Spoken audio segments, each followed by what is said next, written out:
Olá pessoal, sejam todos muito bem-vindos ao meu canal. Meu nome é Juliano Biziac, eu sou especialista em Direito do Agronegócio e o objetivo desse canal é trazer informações tanto para os advogados que já atuam dentro do segmento, como para aqueles que estão pensando em fazer uma alteração de rota dentro da advocacia, tá bom?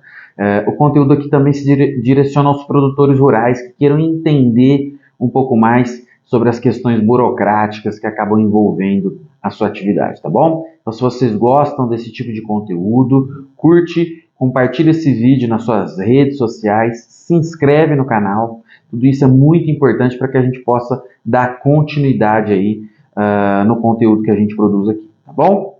E hoje nós vamos falar assim de um assunto que pegou, né, o segmento, o setor do agronegócio de surpresa, o setor produtivo, né? Principalmente nesse momento de crise, né, que o setor vem vivendo, um momento em que os produtores já vinham encontrando dificuldade em acessar as linhas do Plano Safra, as linhas de crédito, e o governo, então, na quinta-feira, dia 20, foi encaminhado um ofício para as instituições financeiras, determinando a suspensão imediata da concessão das linhas de crédito com recursos equalizados, recursos controlados aí do crédito rural, né? Então, o que o Estado fez através dessa medida, né? Ele suspendeu a concessão do seu capital para as linhas de crédito do Plano Safra. E qual foi o motivo alegado aí? O motivo alegado foi que, por conta do aumento expressivo da taxa básica de juros, né, da Selic, que quando do lançamento do Plano Safra de 10,5% e agora está em 13,5%, o Estado estava tendo um gasto muito elevado para manutenção, para equalização dessas taxas de juros aí do Plano Safra.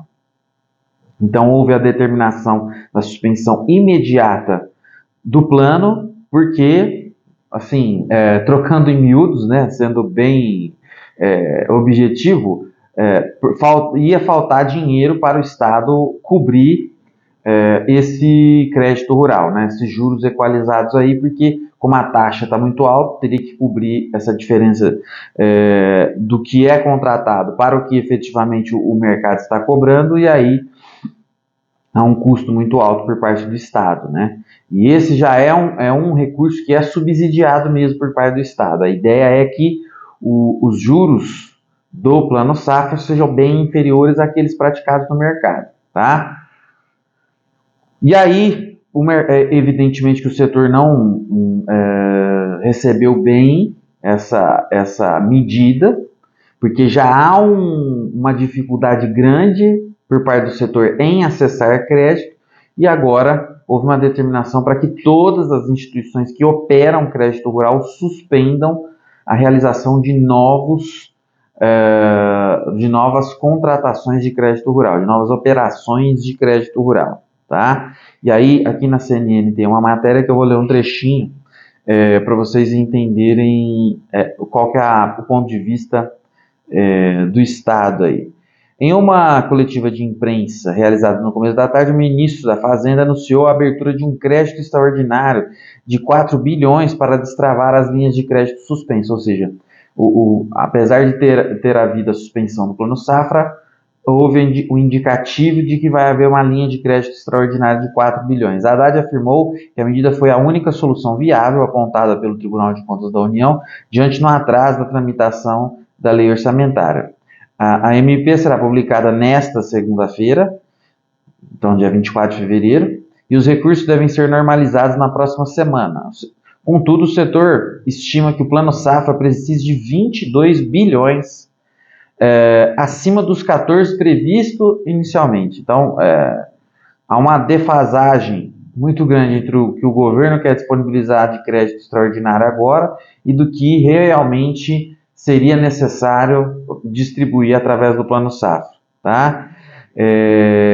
Na prática, o que isso vai gerar, essa medida? Por que ela aconteceu, na verdade?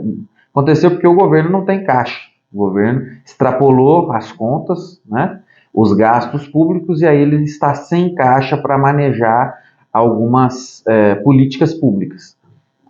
Ao meu ver, essa foi uma medida equivocada por parte do governo, porque quando você opta por onerar o setor produtivo, você vai impactar no consumidor final, que somos todos nós. Né? Todos nós consumimos produtos decorrentes do agronegócio, então isso vai impactar na inflação, vai gerar um problema maior, tá?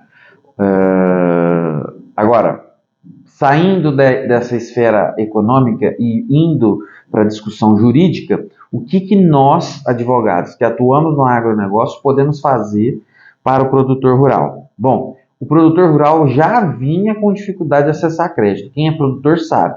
Por mais que o governo faça uma propaganda de que nos 2 últimos anos foram os 2 maiores planos safra que já existiram, a verdade é que o dinheiro não estava chegando no destinatário final, no produtor. Era difícil, estava difícil acessar crédito.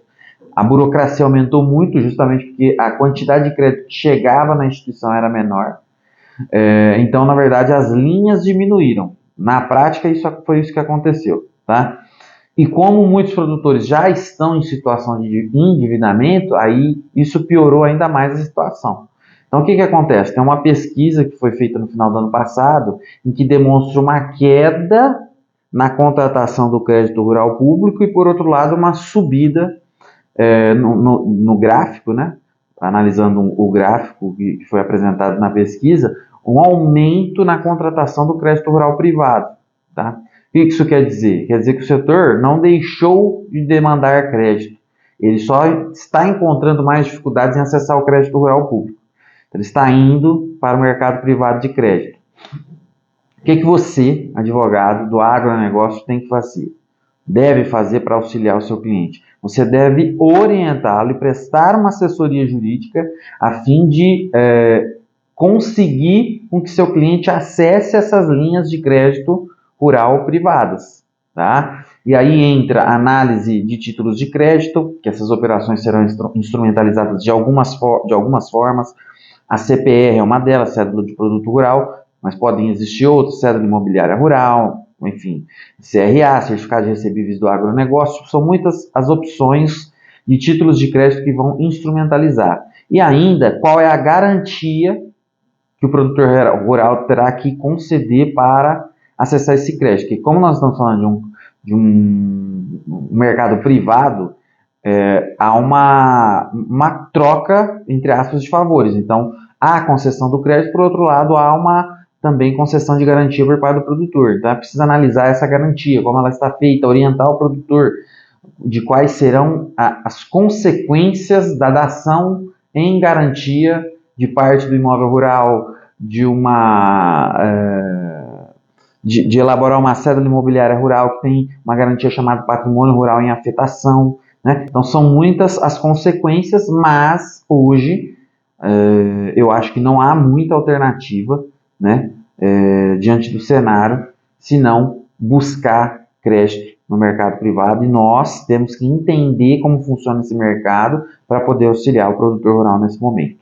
Ok? Eram essas informações que tinha para passar para vocês hoje. Se vocês gostaram desse tipo de conteúdo, curte, compartilha esse vídeo na rede social, se inscreve no canal, tudo isso é muito importante para nós. Tá ok? Então é isso, pessoal. Um abraço e até a próxima.